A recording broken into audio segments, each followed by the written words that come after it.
How's it going, trainers? The brand new Roots feature is here, and with it comes the Kalos legendary Pokemon Zygarde.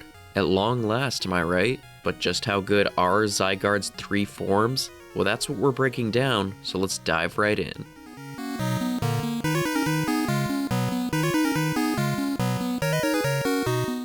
Welcome back, everyone.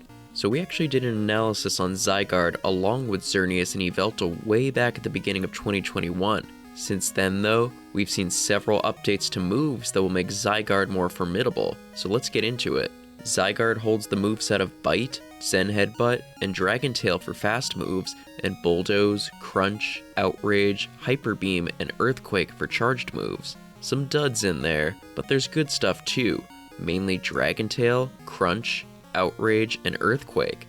Now, as you can see, we have Zygarde's dog-like 10% form on the screen right now, but we'll be talking about its standard 50% form and its monstrous complete form as well, which you'll be able to acquire by changing your Zygarde's form. You'll be able to do this by collecting Zygarde cells, which can be found along the brand new routes. But regarding its 10% form, while it's got some solid moves, its stats leave a lot to be desired. Zygarde 10% is attack weighted and glacier, so that means it's not very fit for PvP. But then, even in raids, its attack isn't high enough for it to be an effective raid attacker. Most viable dragon attackers have 60 or more attack than this little Zygarde has, so unfortunately, it won't be too useful.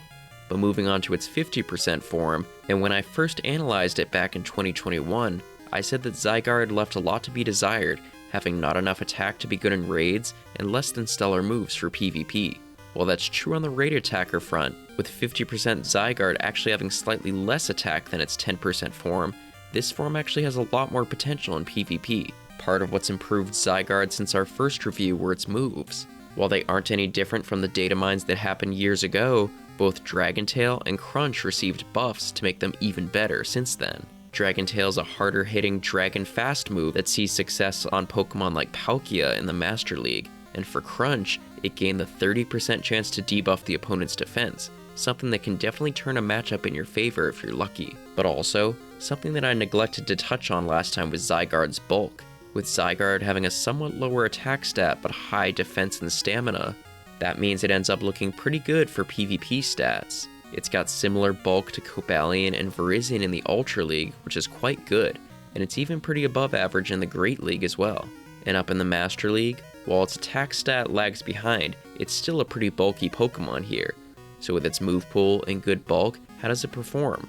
Well, in the Great League, it's certainly usable and not bad at all, but I feel like dragons aren't nearly as useful in this league, especially with there being a fair amount of ice types nowadays like Alolan Sandslash and Dugong. But it does have some cup potential. In the Ultra League, Zygarde puts up a bit more of a fight.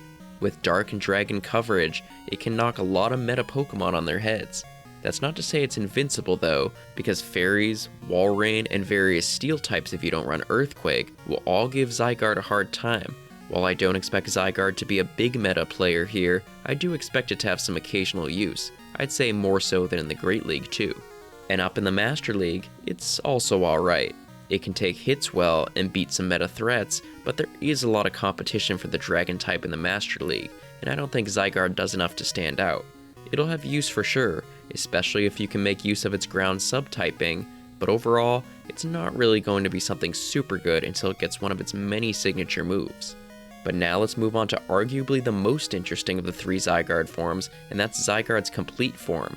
This colossal dragon actually has a lower attack stat than the other 2, and a slightly lower defense than the 50% form, but it makes up for that with the enormous 389 stamina stat.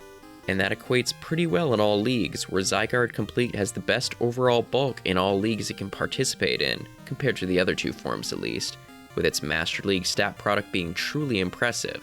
I mean look, comparing it to Lugia, the bulkiest Pokemon in the Master League, it's pretty insane. But how well does Zygarde Complete perform? Well, the moves are once again the same, and as is its typing, but with such amazing bulk, Zygarde Complete is overall a lot better in PvP. It becomes one of the best Ultra and Master League Pokemon. It's not a Pokemon that will be winning charged move priority on much with its lower attack, but it will take hits like a champ. Both the stab powerful Dragon Tail along with Crunch and Earthquake, overall it looks like a winner here. Now obviously, it's still weak to other dragon and fairy types, but it can pummel so many other Pokemon that it'll be one of the best choices. Question then becomes, can you use this form for PvP? Well, as of this video, we don't know, but I'll go on and assume you can, and if it comes out that this form is temporary or can't be used in PvP for whatever reason, we'll leave a pinned comment down below. But that just about wraps up this analysis video. Are you excited for Zygarde and the new routes feature?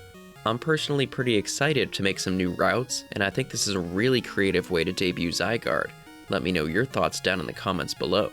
And if you like this video, be sure to give it a thumbs up and subscribe so you don't miss our upcoming videos. We've got lots of exciting stuff on the way. Until then though, thanks so much for watching, and we'll see you next time. Take care.